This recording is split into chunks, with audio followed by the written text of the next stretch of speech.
Hindi siguro naniniwala ang marami na may unawaan ang Kim Pao.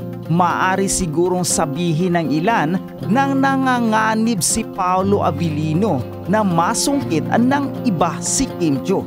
Viral ang isang video ni Kim sa airport ng New Zealand kung saan pinagkakaguluhan ang kapamilya star ng ilang male locals doon. Mapapanood sa video na nagpakuha ng photo op ang dalawang white guy kay Kim na tuwang-tuwa sa kanilang opportunity. Bukod sa may itsura ang dalawang guy, napakatangkad ng mga ito. Lumalabas na hindi lang sa mga Pinoy sikat si Kim, kundi nakikilala rin ito ng ibang mga foreigner. Sabi nga sa subtitle ng photo, iba talaga ang isang Kim Chiu. Siguradong marami pang mga New Zealander ang umungot ng photo op kay Kim at siguradong marami sa mga ito ang nagnanais na pormahan ang aktres. Pero syempre naniniwala ang maraming netizen na may naiwang puso si Kim sa Pinas at yun ay kay Paolo Abilino. Samantala sinalubong si Kim ng mga Pilipino sa airport at pati na ang kanilang fandom ni Paolo, ang Kim Pao, na bit-bit pa ang banner. Samantala natuwa si Kim Chiu nang tanungin tungkol sa reaksyon ni Paolo Abilino sa pagiging calendar girl niya. Chika ni Kim sa isang interview nang magkasama sila ni Paolo Abilino sa shooting ng movie nila ay nag-congrats daw ito sa kanya at nag-good luck. Hindi lang daw niya alam kung nakita na ng aktor ang mga larawan niya online nang kuning calendar girl ng isang liquor band. Nang tanungin si Kim kung ano sa tingin niya ang magiging reaksyon ng aktor, dito ay natuwa ang aktres. Siyempre, proud raw ito sa kanya. Coming soon ang first movie ni Kim at Paolo na may title na My Love Will Make You Disappear. Sumikat ang love team nilang Kim Pao sa teleseryeng Linlang. Araw ng linggo ay talaga namang busy na busy ang ating chinita princess na si Kim Chiu. Alam nyo ba mga chika na ngayong araw lang ay lumapag na siya sa Melbourne, Australia. Kung matatandaan nyo kahapon lang nasa Auckland, New Zealand siya. And then ngayon nasa Melbourne naman siya. Ganyan siya ka-busy mga chika.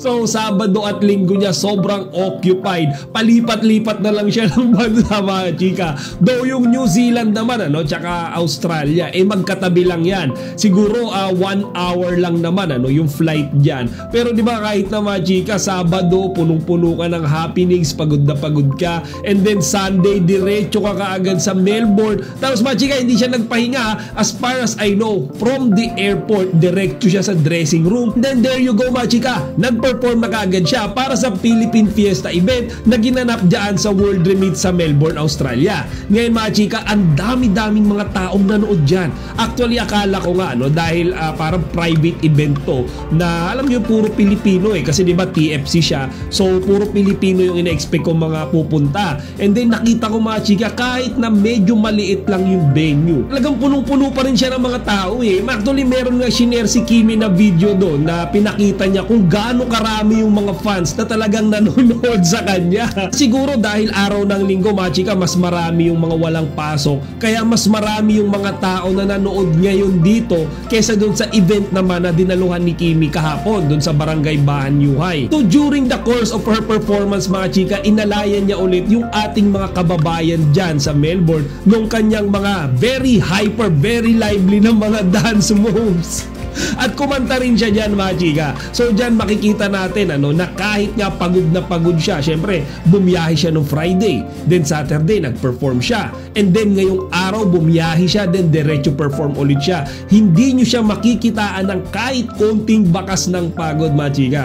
At isa lang ang ibig sabihin yan, kasi mahal niya yung ginagawa niya mahal niya yung, or gusto niya yung magpasaya ng mga tao, magpasaya ng kanyang mga fans. Kaya kahit na sobrang tired siya, sobrang stress siya, hindi niya mararamdaman yan mga chika dahil nga gusto niya yung ginagawa niya. Kaya mga chika, yung mga tao rin tuwang-tuwa dyan kay Kimi. Actually may mga nagko-comment dyan sa video na yan na sinasabi nga nila na sobrang bait daw ni Kimi sa personal.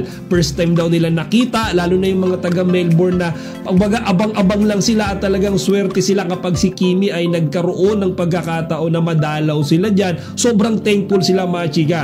Ayon nga rin doon sa iba pang mga mga Kim Pao fans group, Kim Chu groups na talagang dumayo pa all the way to Melbourne mga chika. Talagang full support sila sa ating Chinita Princess. Actually again, minention sila ni Kimi. Ending remarks nga nung kanyang performance mga chika. Kumbaga inisa-isa niya yan yung mga Kim Pao community group na talaga namang dumadayo pa. Kumbaga dedicated talaga sila mga kachika na suportahan si Kimi sa tuwing siya ay mag-out of the country. Kaya mga chika, nakakatuwa, no? And I think even Paolo, may iba ring mga members ng mga Kim Pao fan group na pumunta all the way to Sultan Kudarat kahapon para suportahan naman yung event na dinaluhan ni Papi Paolo. Ako mga chika, sa totoo lang, gustong-gusto kong pumunta. Kaso due to the restrictions, kasi syempre may work din ako at syempre busy rin ako during weekend, hindi ako makadalo dyan sa mga event na yan. To compensate dyan mga chika and para ipakita ko yung pagsuporta ko sa Kim Pao, ay kino-compile ko na lang, ginagather ko lahat ng mga details na ganap nila for the day, and then syempre isinishare ko yan sa inyo na aking mga fellow Kim Pao fan. And then mga chika, next topic naman tayo na talaga namang mainit-init ito ngayon sa social media.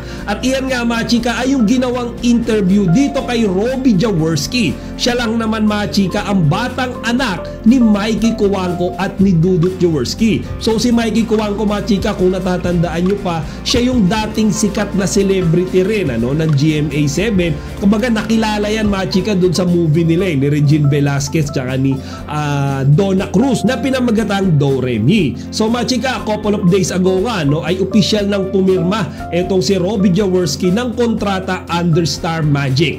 And then syempre nabigyan siya ng pagkakataon para ma-share mga chika yung kanyang nararamdaman dahil nga papasok na siya sa industriya ng showbiz. Ngayon maganda naman yung interview, pero meron isang tanong doon mga chika na tila napataas ang kilay ng karamihan sa ating mga Kim Pao fans. Ngayon ako personally, hindi ko naman ito ginagawang big deal. No grudges ako dito sa batang ito mga chika, kasi syempre normal lang yan Agong pasok yan sa showbiz so expect mo na lahat ng mga isasagot niyan ay puro katotohanan pa. Hindi pa magsisinungaling yan mga chika, direct to the point yan. So yun nga ang sinasabi ko na tanong mga chika na sinagot niya rin na direkta ay nung tinanong siya nung nag-i-interview kung sino ba yung crush niya sa showbiz. So dito na nga mga chika, syempre maraming babae sa showbiz na magaganda, sexy, magagaling umarte. And I was surprised mga chika nung sinabi ni Robbie na ang crush niya ay si Kim Chu. Isipin niyo mga chika, sa dami-dami ng babae sa industriya, si Kim Chu daw talaga yung crush niya ever since. Kumbaga habang lumalaki daw siya, napapansin niya na si Kim Chu na kumbaga nag-e-excel sa paningin niya, nangingibabaw. Diba? Actually dalawa yung binanggit niya isa si Maris Racal, pero bigyan nating emphasis, bigyan nating spotlight nung pinili niya si Kim Chu. Who's crush ni Robbie Jaworski? Sino kaya? I need to think about this.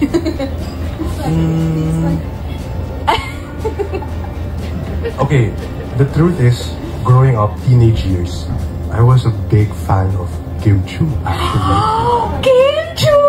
No, Direk Lauren, Kim Chu lang pala. Ang daling ibigay ni Direk Lauren yan. More into that, why Miss Kim Chu? What can you say about Kim Chu?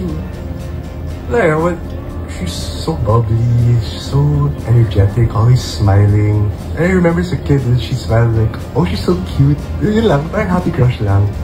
Oh, okay. And due to that answer mga chika, like what I said earlier, napataas yung kilay ng karamihan sa mga Kim Pao fans. Ngayon, normal na yan Siyempre magiging defensive tayo konti dahil siyempre mga iniidolo natin, pair na yan Silang dalawa na and then ayaw natin na may pumapagitna sa kanila. Actually mga chika, very confident naman ako.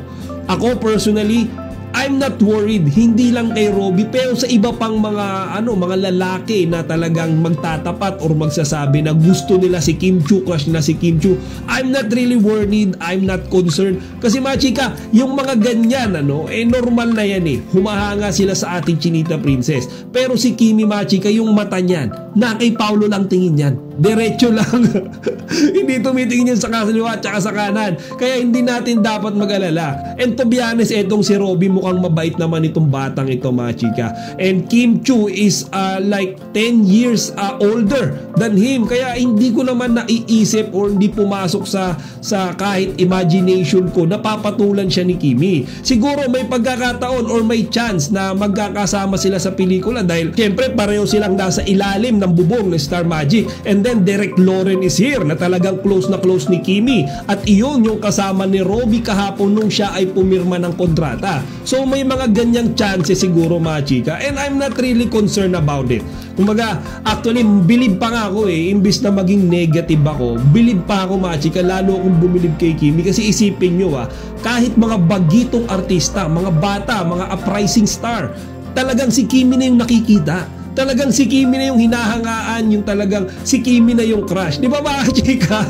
Di ba, ang daming mas magaganda dyan, ang daming mas magagaling dyan, actually mas veterans kay Kimi. So bilang isang Kim Pao fan, nakaka-flatter ito, na may someone like Robby na anak ni Mikey Coangco and Dudut Jaworski na nagkaka-crush sa ating Chinita Princess. And of course, mga chika, kahit na alam natin na yung mga ganyang crush hindi naman na-develop, sana si Papi Paulo always on guard pa rin, di ba? Kumbaga, syempre dapat aalagaan niya pa rin yung kanyang secret girlfriend mula doon sa iba pang mga entity na gustong pumagitna o gustong pumasok sa kanilang dalawa. And of course, mga chika, marami rin namang mga fans na naniniwala na talagang solid na solid ngayon ang Kim Pao. Kumbaga talagang sobrang tatag niyan na hindi na yan maghihiwalay pa. And I share the same thoughts doon sa mga fans na nag-iisip na sa simbahan na rin talaga magtutuloy sina Kimi at si Paulo. Diyan marami lang din talaga ngayon, mga chika, yung mga baguhan. Syempre, no offense dito kay Robby Jaworski, mga baguhang artista na gustong mag-cloud chase, gustong sumikat kaagad. Kumbaga, di ba, kagaya nga nung isa, di ba, si Ren Escanio na talagang binash din ng todo-todo dati dahil gusto niyang hiritan etong si Paolo Abilino na crush niya rin daw. So yung mga ganyan, mga chika, syempre baguhan sila sa showbiz, gusto nilang sumikat kaagad. So ang gagawin nila bubuntot nila yung pangalan nila doon sa mga taong sikat na, doon sa mga tao sa taas. Diba, syempre kapag laging pinag-uusapan ng Kim Pao and then nagkaroon ng attachment yung pangalan nila sa mga yon, syempre, mga chika, maambunan sila ng kasikatan, maambunan sila ng mga usapan. In that way, mga chika, bibilis yung kanilang pagsikat. So sana wag tahakin din ni Robby yung ganitong klaseng landas. Sana kung crush niya doon na lang, diba, wag niya nang gamiting stepping stone ng Kim Pao para mas mabilis siyang makilala kasi maraming way, diba, magwapo naman siya and mukhang magaling umarte kasi syempre yung mama niya talagang artista na before So sana yun yung maging stepping stone niya at hindi yung kagaya ng ginawa ni Ren before, di ba, mga chika, na gustong panghimasukan ng Kim Pao. Kaya ayun, instead na sumikat siya, nabash patuloy siya. And again, just like what I said earlier, mukhang mabait at magaling na artista rin talaga itong si Robby and I don't think na kailangan niya pang mag-cloud chase or alam yun, pumasan sa kasikatan na iba para mas mabilis din siyang sumikat.